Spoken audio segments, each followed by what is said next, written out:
पत्नी ने न जाने क्या किया था कि पति ने उसे एक के बाद एक कई थप्पड़ जड़ दिए।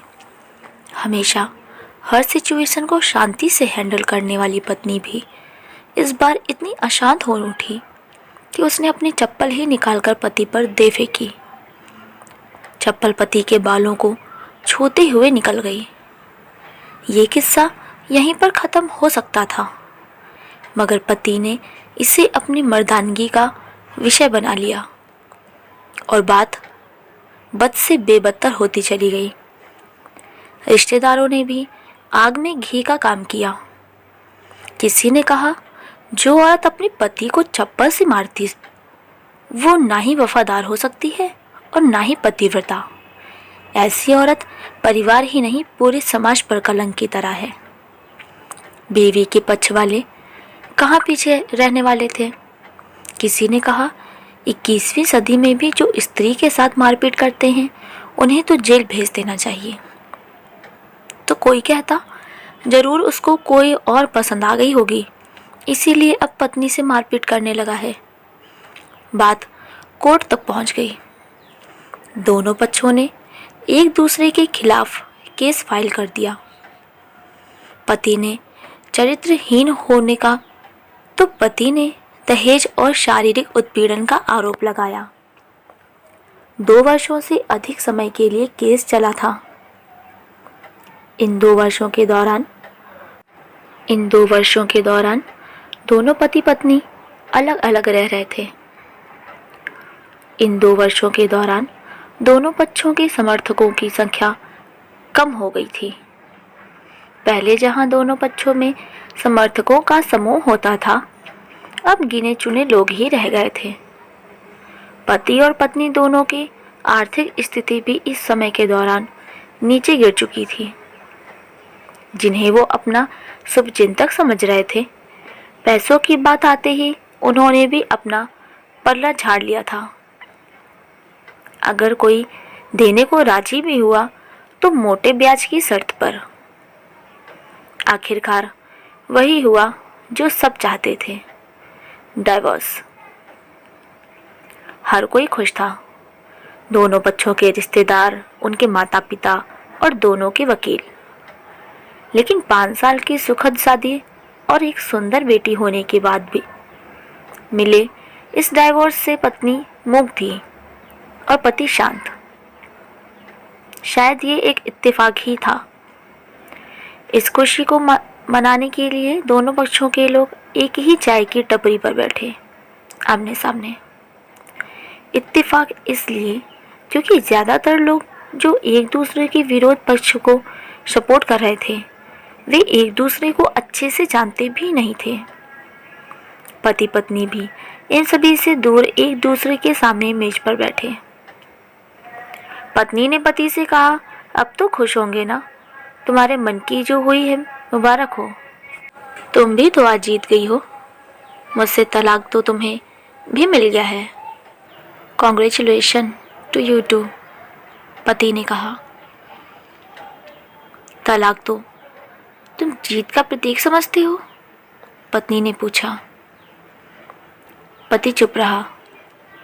थोड़ी देर की शांति के बाद पति ने कहा, मुझे तुम्हें 5 लाख रुपए अभी और हर महीने 8,000 देने का आदेश है। अभी मेरे पास पैसे नहीं हैं, इसलिए मेरा जो सिटी में फ्लैट है उसे तुम्हारे नाम कर देता हूँ। पत्नी बोली, लेकिन उस फ्लैट की कीमत तो 18 लाख की है। हाँ, लेकिन हमारी बेटी तुम्हारे साथ है और आगे जाके उसके खर्चे भी बढ़ेंगे, तुम्हें थोड़ी आसानी होगी, पति ने कहा। नहीं, मुझे सिर्फ 5 लाख ही देना और तुम हर महीने 8,000 तो देने ही वाले हो। मैं मैनेज कर लूँगी। अगर 5 लाख नहीं है तब भी कोई बात नहीं, पत्नी बोली। दोनों फिर से शांत हो गए। पति सोचने लगा, कितनी भोली और समझदार है ये औरत, जो कुछ समय पहले तक मेरी पत्नी थी और अब अनजान।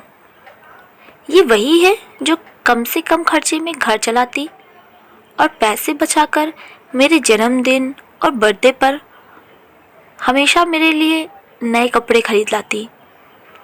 कभी बीमार भी हो जाती तो पैसे बचाने के लिए मुझे मालूम ना होने देती और घरेलू नुस्खों से अपना इलाज कर लेती। मगर घर में कोई और बीमार होता तो तुरंत डॉक्टर के पास लेकर जाती। मेरी हिम्मत मारी गई थी। मैं ही अपनी झूठी मर्दानगी के चक्कर में इतनी बड़ी गलती कर बैठा। पत्नी के दिमाग में भी उथल पुथल चल रही थी। अभी भी वैसा का वैसा ही है। पहले भी खुद से ज़्यादा हमारे बारे में सोचता था और अब भी वही कर रहा है। ये वही आदमी है जो मुझे एक्सीडेंट से बचाने के लिए खुद मोटरसाइकिल के आगे कूद पड़ा था और अपनी उंगली तुड़वा बैठा था। पता नहीं कौन सी मनहूस घड़ी में झगड़ा कर बैठी। पति ने मौन तोड़ते हुए पूछा, अब तुम्हारी कमर का दर्द कैसा है? ज़्यादा तकलीफ तो नहीं होती? पत्नी हल्का सा मुस्कुराई और बोली, अभी भी होता है। अब तो पेट में भी क्रैम्प्स उठते हैं। वो तो होगा ही, तुम योगा या कसरत भी तो नहीं करती होगी। अब किसी गायनेकोलॉजिस्ट को ज़रूर दिखा देना, पति ने कहा।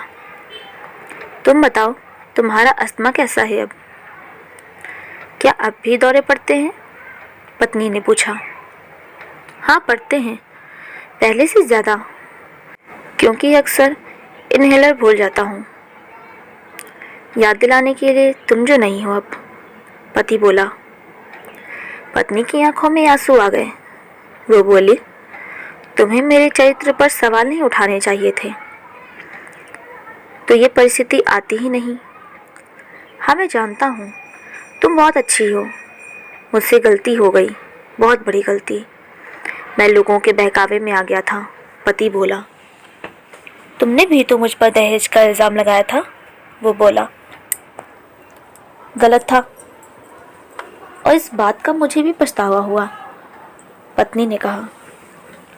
पति कुछ कहना चाह रहा था लेकिन हिचकिचा रहा था।